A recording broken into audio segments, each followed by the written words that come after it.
Okay, so here's the deal. You walk into your house. Through the back door, you see the fridge. You walk to the fridge. You open the fridge. Open the fridge, grab some grub.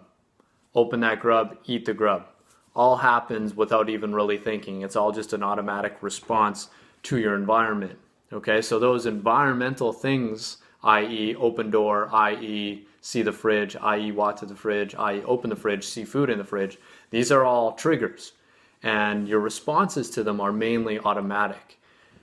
So those automatic responses end up being the majority of your life because our brains don't like to think. Our brains would rather take the path of least resistance and take shortcuts. And a lot of times these triggers end up getting set up in your life as stimuli to some sort of automatic response.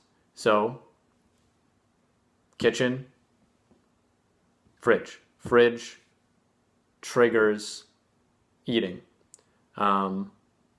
You get pissed off at work. Your response is, I am going to eat something that typically I don't eat, because you feel that stress or you feel some sort of emotion that triggers you into making decisions or an automatic response that's not conducive to, losing fat, being a good role model to your kids, making healthy decisions. So when we start looking at these triggers can be things in your environment, but they can also be emotions that you experience from things in your environment.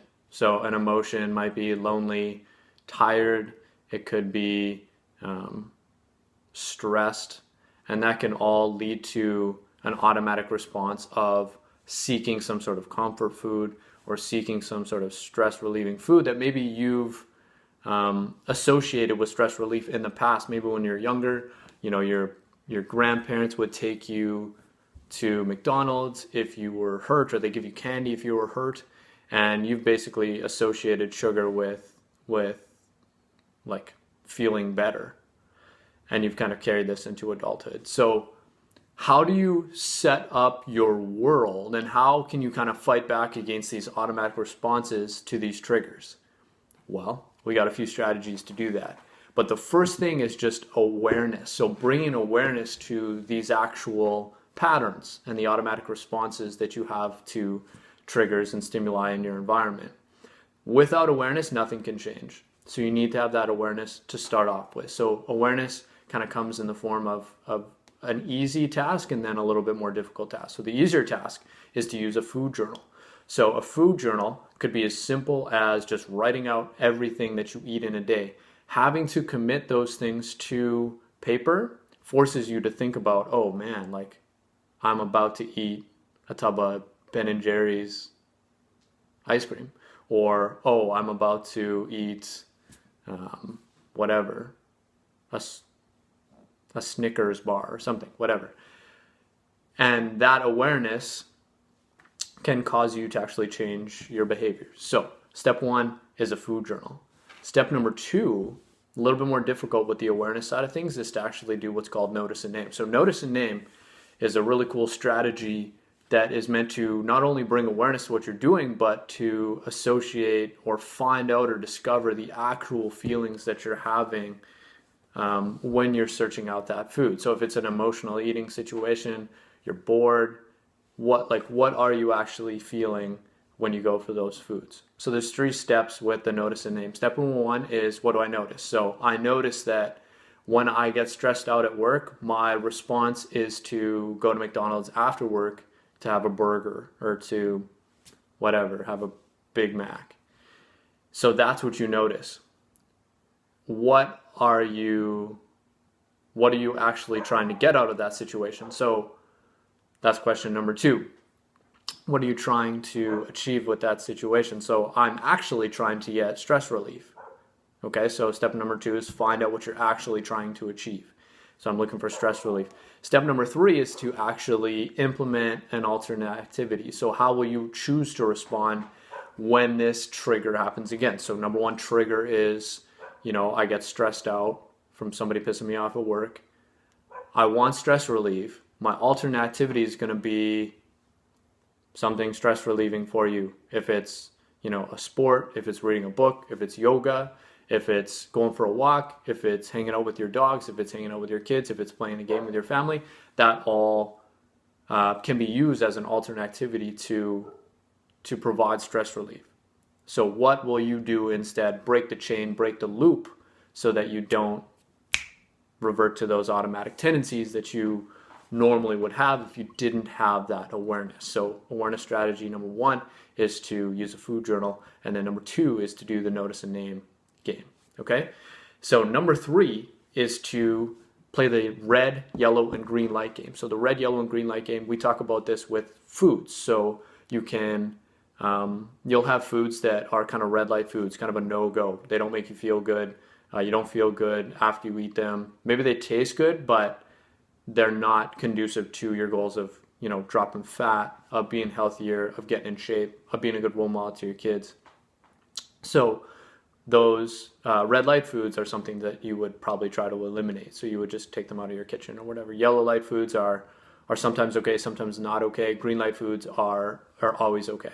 So you can apply this to situations as well. So a red light situation might be, I know that when I go through the back door of my home, I go to the fridge or the freezer and I pull out ice cream.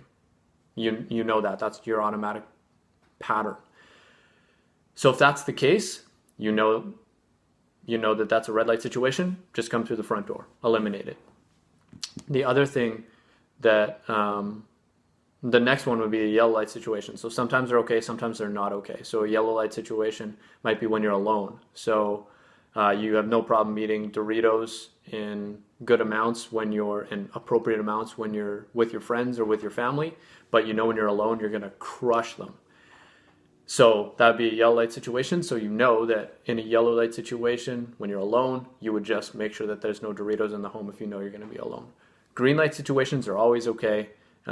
They basically inspire you to act, and they set you up for more success later on in the day or later on down the path.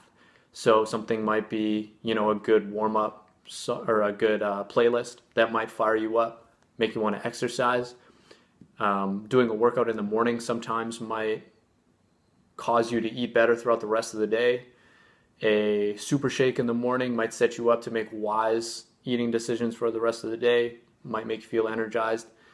So those are kind of green light situations. So this red, yellow, and green light game can be played with situations, and it can be played with foods, and it can help break up that trigger response relationships that you have with some foods and eating. The next thing is to play the discomfort deal. So the truth about change is sometimes it's really uncomfortable. No change happens without some sort of discomfort. Everything that's good for you at one point was uncomfortable. So what you can do is you can play the discomfort game. So if you go back to that yellow light situation we were talking about in the last example, if you're home alone, you know that you're going to eat Doritos. When you start to feel that urge to eat Doritos, don't give in to the immediate gratification of the moment.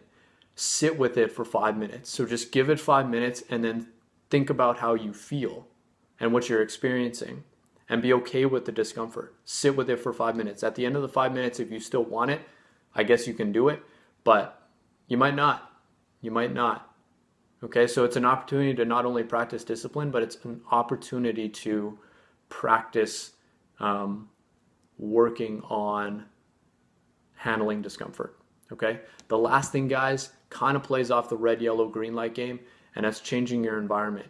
So knowing those triggers in your environment and shaping your environment to be conducive to your goals is pretty important. So environment can not only be your kitchen, so doing a kitchen clean out so you're full of green light foods, you're kind of void of red light foods. That's awesome. Do that. But it can also be the people that you have in your life as well.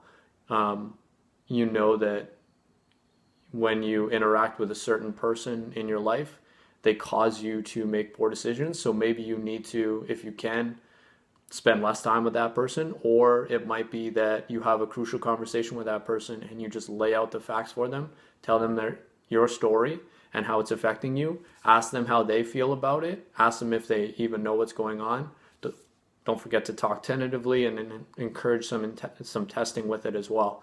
So have a crucial conversation with them. Be real about it. Structure your environment to be conducive to your goals, again, from a physical standpoint and then from a social standpoint as well.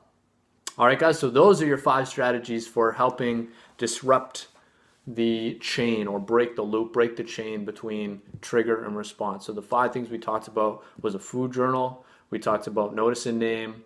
We talked about the red, yellow, green light game. We talked about the discomfort deal. And then we built on the red, yellow, green light game with the changing of your environment.